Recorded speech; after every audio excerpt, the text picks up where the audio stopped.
Hey, what's up? What's up? What's up? Welcome to Master the Money Game. Thomas Few Senior here, man, and glad y'all tuning in.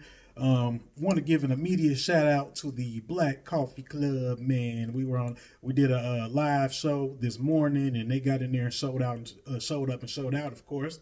And I told them, if I got, I just started a YouTube channel, and I said, hey, if I get my subscribers up, if I get 25 up to 25 subs today, I was gonna go ahead and drop a video. So they supported, they went out there, they subscribed, and I got over 25 subscribers today finally. So thank you for the support so far, and definitely, I'm going to ask for your continued support as I continue building out this channel. But as promised, since I got the subscribers, I'm going to drop you some content today, some fresh content, man. And we talked a little bit about finances this morning. We do this thing called Financial Fridays. And we were talking a little bit today about the banking system, right? And a lot of us use banks on a regular basis, but we don't really understand how banks work, what they do, and how they actually make their money, right? So, I mean, of course, a lot of us, we work jobs, we have businesses, we get paid, we have our money deposited in our banks, we have savings there. And a lot of times we will just let our money sit in those accounts with the banks. And quite honestly, that's exactly what the banks want you to do. They're institutions that take financial deposits. They're lending institutions as well, but that's what they want you to do. I mean, I remember back in the day, this is going to date myself, back in the day, they used to offer a free toaster or some type of free item if you come into the bank and open an account. They were always trying to entice you to try to get you to put your money in that account and leave it in there. They wanted you to have your money on deposit with them, right? And the reason they want you to do that is because you have to understand how the banking system works and how they actually make money, right? Because when you go into a bank, they do have some products and services. They do offer some financial services, but that's not a big source of their revenue on a regular basis. And the only way that a bank makes money is for you to keep your money on deposit so that they can lend it to other people, and they make money off of the interest rate that people pay back, right? So when you're paying on that car loan, you're paying those credit cards, you're paying those personal loans, whatever type of financial product you have, the bank makes money off of that interest that you're paying on a monthly basis, right? So think about it. You come in, you get your paycheck, right? You have it automatically deposited. It goes to your bank account. It's sitting there in your checking account. A lot of checking accounts typically pay little to no interest. Sometimes they have, a zero free, completely free checking account. Or it goes in the savings account that's going to give you 0.000 whatever interest they're paying on it, right? The bank will go in return, when somebody comes in and they say, hey, I want to get this new vehicle, I want to buy a house, get a mortgage or whatever. The bank in return will lend out your money that's on deposit. They're lending it out at a higher rate of return. So say they're paying you 0.0000, but this person comes in and they get their auto loan, and their auto loan is say 7%.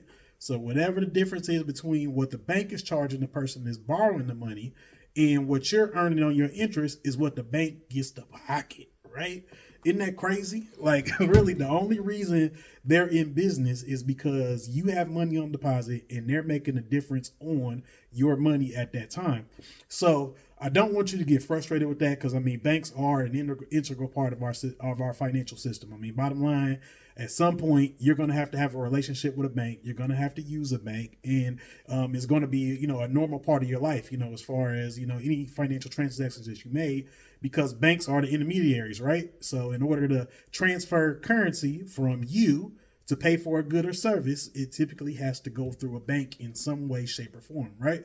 But the lesson that I want you to learn out of it is, don't get frustrated with what the banks are doing. Just pay attention to the game that they play and how they operate it, and learn how to play within it, right? And we're going to talk a little bit more about that, but I want to break down some more about how banks make their money. So we talked about, of course, interest income, because they are lending institutions. Don't get it twisted. That's what banks are here for. They lend money so that you can, of course, go out and buy products and services and leverage that money.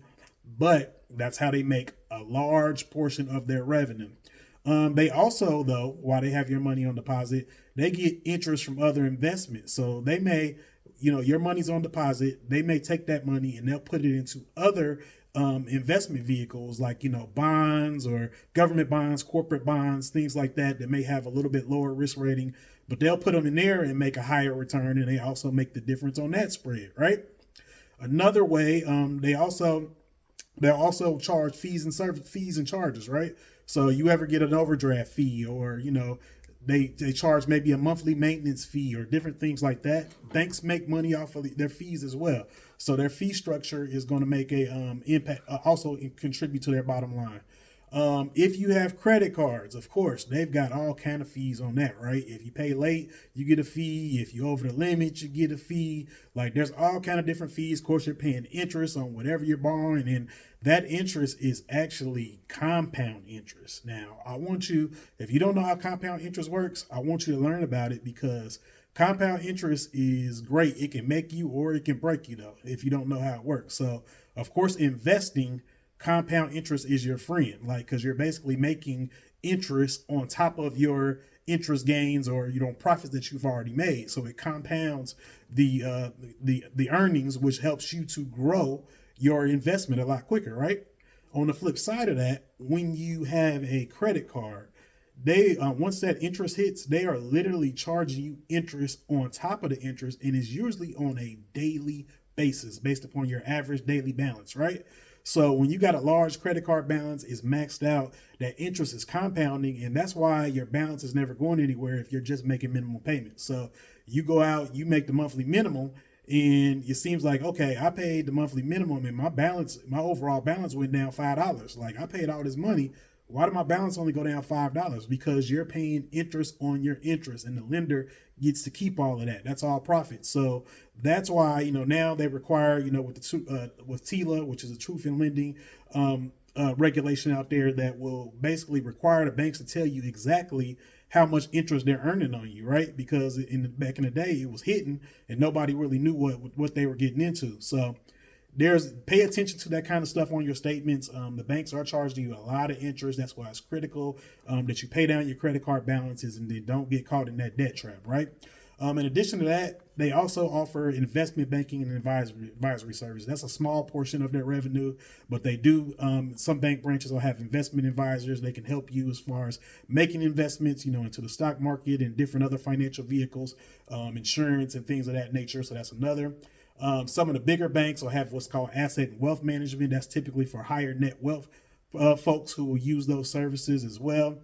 They also get paid for foreign currency exchanges. So they get paid off of those exchanges as far as the difference in the currencies between going from one currency to the other.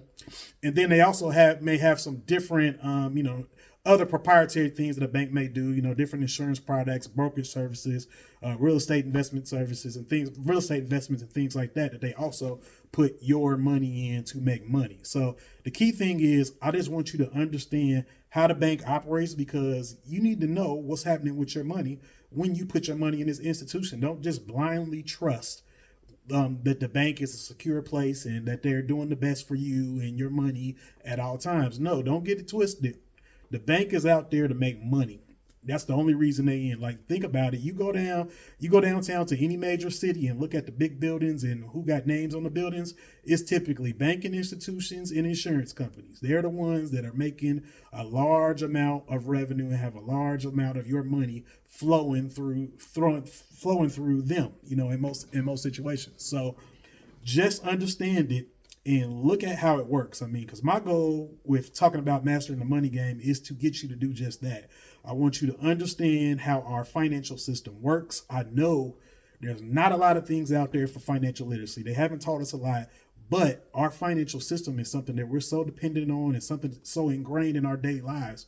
We need to have a good understanding of how it works and how to work within it and how to leverage it, right?